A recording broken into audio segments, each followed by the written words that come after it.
السلام علیکم ورحمۃ اللہ وبرکاتہ۔ جیسا کہ آپ جانتے ہیں، ہم تاریخ اسلام کتاب کا مطالعہ کر رہے ہیں۔ اس میں ہم اموی حکومت، بنو امیہ کی حکومت کے حالات پڑھ رہے ہیں۔ اس میں ہم نے پڑھا پچھلی قسط میں کہ مختار ثقفی نے کس طرح اپنی حکومت قائم کرنے کی کوشش کی، کسی حد تک کامیاب ہو گیا، لیکن پھر وہ ایک لڑائی میں مارا گیا اور پھر اس کا سر قلم کر کے ابن زبیر کے پاس بھیجا گیا۔ اس کے بعد باقی ماندہ ساتھیوں نے ابن زبیر کی بیعت کر لی تھی اور اس طرح یہ مختار کی تحریک ختم ہو گئی۔ اس کے بعد مصعب کے حالات آتے ہیں۔ یہ مصعب جو تھے، یہ ابن زبیر کے بھائی تھے، یعنی مصعب بن زبیر ان کا نام تھا صحیح معنوں میں۔ تو یہ جو ہے، انہوں نے مختار کا خاتمہ کیا اور عراق میں امن و امان بحال کر دیا تھا، یہ ان کو کریڈٹ جاتا ہے۔ مگر بے وفائی اور غداری، ایسا عنوان ہے اس کا آگے مضمون کا، مصعب کی شکست۔ تو وہ لکھتے ہیں کہ بے وفائی اور غداری اہل عراق کی فطرت ثانیہ بن چکی تھی، اس لیے خفیہ مصعب کے خلاف ریشہ دوانیاں شروع ہونے لگیں۔ ان لوگوں نے خط و کتابت کر کے عبد الملک کو حملہ آور ہونے کی دعوت دی، یعنی مصعب نے مختار ثقفی کو ختم کر کے، اس کی فوجوں کو ختم کر کے امن و امان عراق میں قائم کر دیا تھا، لیکن عراق میں بعض لوگ اپنے سازشوں سے باز نہیں آئے۔ انہوں نے شام میں جو بیٹھے ہوئے تھے، کیا نام ہے ان کا، عبد الملک، اس وقت کے حکمران تھے شام کے، ان کو دعوت دی کہ آپ آئیں اور عراق پر قبضہ کر لیں۔ اور عبد الملک تو ایسے موقع کا منتظر ہی تھا۔ ایک لشکر جرار لے کر عراق پر چڑھایا۔ مصعب بھی پورے ساز و سامان کے ساتھ مقابلے کو آئے، مگر عین لڑائی کے وقت اہل کوفہ ان سے الگ ہو کر عبد الملک سے جا ملے، یعنی اہل کوفہ شام کے حکمران جو تھا اس وقت عبد الملک، اس سے جا ملے۔ مصعب نے اس پر بھی ہمت نہ ہاری اور بڑی پابندی سے مقابلہ کیا، مگر اتنے بڑے لشکر کے سامنے کیا پیش جاتی، بالآخر شکست کھائی۔ عبد الملک نے اپنے دیرینہ تعلقات کی بنا پر ان کی جان بخشی کر دی، یعنی عبد الملک نے ان کے ساتھ ہی رعایت کی کہ ٹھیک ہے، آپ جہاں چاہیں میں آپ کی جان بخشتا ہوں، آپ جہاں چاہیں چلے جائیں۔ مگر جان بخشی کا پروانہ پہنچنے سے پہلے ہی ایک شامی نے انہیں تہ تیغ کر دیا، یعنی جان بخشی جو عبد الملک نے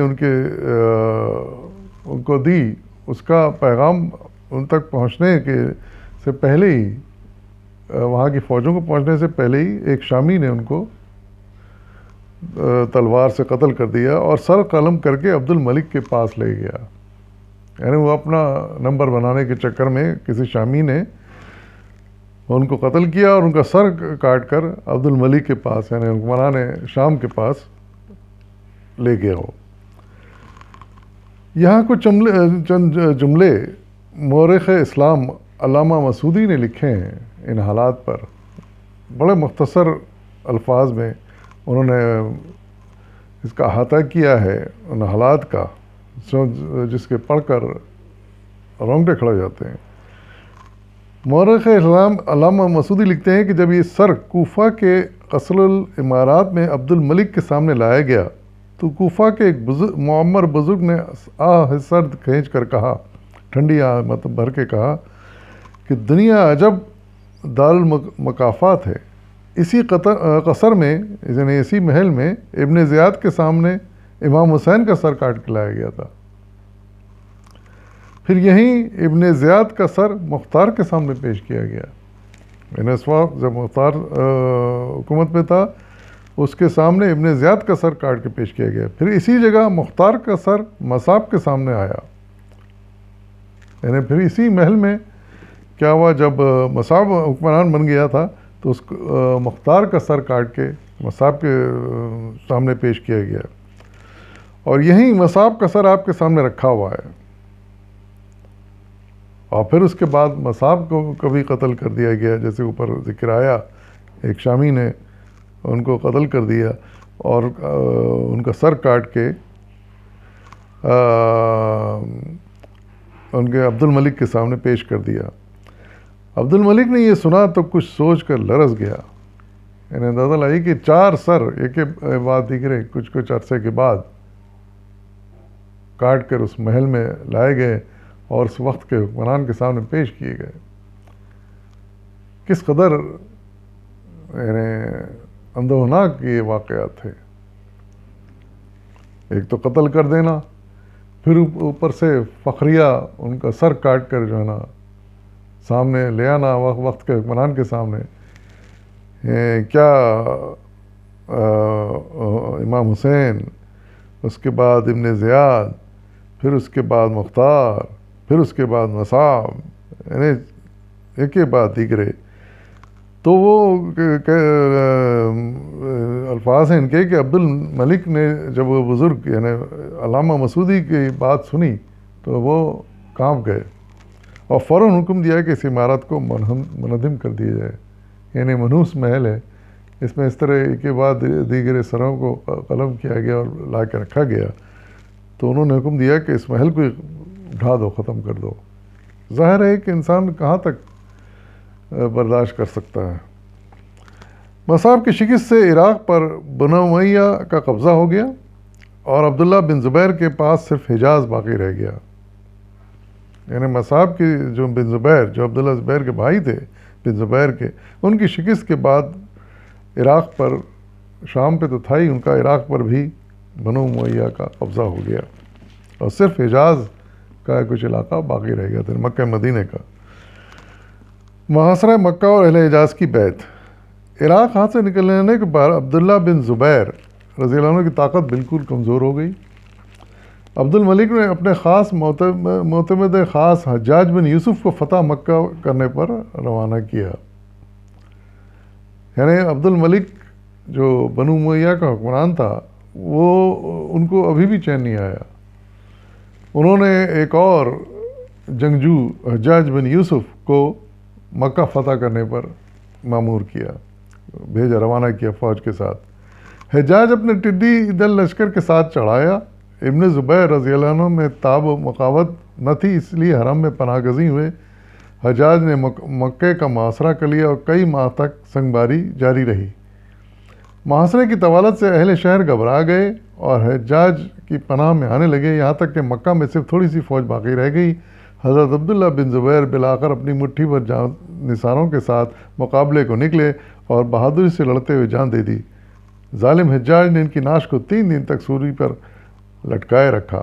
اس جنگ کی تفصیلی حالات پچھلے باب میں دیے جا چکے ہیں، عبداللہ ابن زبیر کے باب میں یہ واقعات آئے ہیں، ان کا آخری وقت کے بارے میں بیان کیا گیا ہے، اور یہ بھی بیان کیا گیا تھا کہ ان کی والدہ کا ادھر سے گزر ہوا تھا اور انہوں نے دردناک جملہ کہا تھا کہ یہ شہ سوار ابھی تک اپنی سواری سے اترا نہیں ہے، ان کی لاش کو لٹکا ہوا دیکھ کر ان کی والدہ نے کہا تھا۔ بہرحال خوارج کی سرکشی اور اس کا انسداد، یہ خارجی جو تھے یہ ابھی بھی چین سے نہیں بیٹھے تھے، کچھ باقی تھے یہ، اور پھر انہوں نے ایک مرتبہ پھر سر اٹھایا۔ اس کا احوال ہے، خارجی بنو امیہ کے سخت دشمن تھے، چنانچہ جب یزید کے عہد میں ابن زبیر رضی اللہ عنہ نے خلافت کا دعویٰ کیا تو چند خارجی سردار ان کی خدمت میں حاضر ہوئے اور اپنے عقائد ان کے سامنے پیش کر کے کہا کہ آپ ہمارے ہم خیال ہوں تو ہم بنو امیہ کے خلاف آپ کی ہر طرح امداد کریں گے۔ خارجی حضرات حضرت عثمان، حضرت علی، حضرت طلحہ اور حضرت زبیر سب کو برا سمجھتے تھے، چنانچہ جب ان حضرات کے بارے میں عبداللہ بن زبیر سے رائے پوچھی تو انہوں نے خارجی عقائد کے برعکس، یعنی اس کے بالکل خلاف، حضرت عثمان، حضرت زبیر اور طلحہ، حضرت طلحہ سب کی حمایت میں ایک طویل تقریر کی اور ان کے خلاف خارجیوں کے الزامات کا مدلل جواب دیا۔ انہوں نے مخالفت میں، خارجیوں کی مخالفت میں اور ان کی حمایت میں تقریر کی حضرت عثمان کی۔ خوارج کو ابن زبیر کی اس طرز عمل سے سخت مایوسی ہوئی، کیونکہ وہ تو چاہتے تھے کہ بس وہ جو کہتے ہیں صحیح ہے، وہ دوسرے جو کہتے ہیں غلط ہے. تو ان کو سخت مایوسی ہوئی حضرت عبداللہ بن زبیر کے اس طرز عمل سے، چنانچہ اپنے اپنے علاقوں میں واپس جا کر شورشیں برپا کر دیں.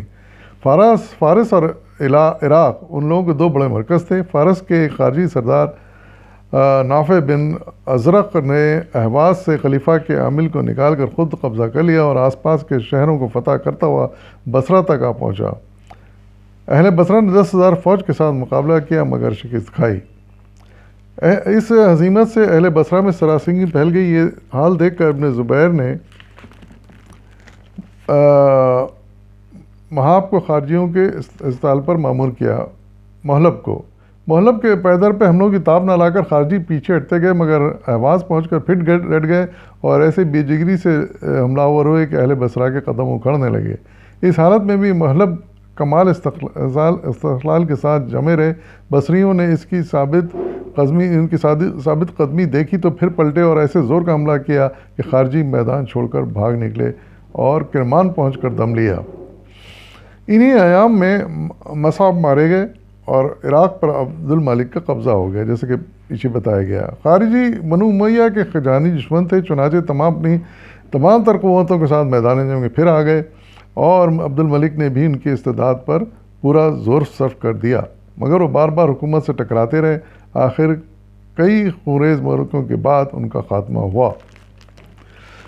کرمان اور فارس میں محلب پورے 18 ماہ تک خارجیوں سے لڑتے رہے. حجاج نے بھی اس کی امداد کو متواتر فوجیں بھیجیں مگر خارجی کسی طرح زیر ہوتے نظر نہیں آتے تھے. اسی راستے میں محلب کی خوش قسمتی سے کسی وجہ سے خارجیوں میں پھوٹ پڑ گئی اور 2 فرقوں میں بیٹھ گیا اور انہوں نے آپس ہی میں لڑنا شروع کر دیا. 1 مہینے کی مسلسل جنگ کے بعد ایک گروہ شکست کھا کر طبرستان کی طرف چلا گیا. دوسرے گروہ پر محلب نے چڑھائی کر کے سب کو تہہ کر دیا. اس فتح پر محلب کی بہت عزت افزائی ہوئی اور اسے انعام و کرام سے مالا مال کیا گیا. اب حجاج اور خارجیوں کے ان گروہوں کی طرف توجہ ہوا جو جگہ جگہ منتشر تھے.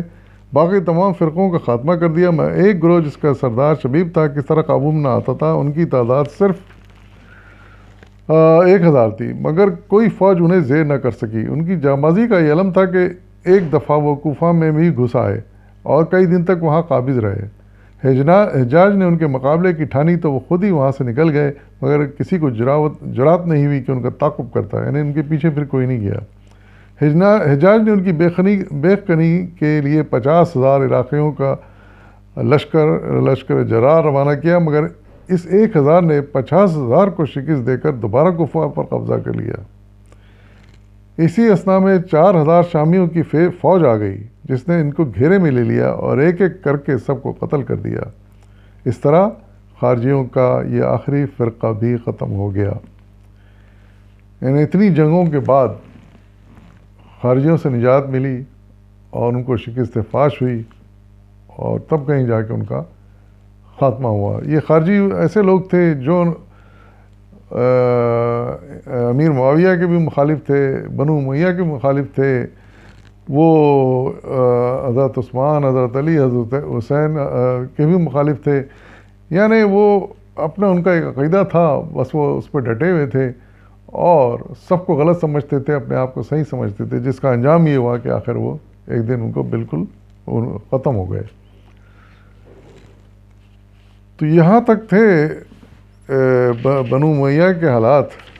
آگے ہم دیکھیں گے کہ انہوں نے کیا کیا ان کے دور میں بہتریاں ہوئیں. کچھ بہتریاں بھی ہوئی تھیں بنو امیہ کے دور میں اسلام کے حق میں، مسلمانوں کے حق میں. وہ ان کے کچھ کارنامے ہیں جو ہم اگلے انشاءاللہ اس میں بیان کریں گے. فی الوقت یاد دیجیے، فی امان اللہ.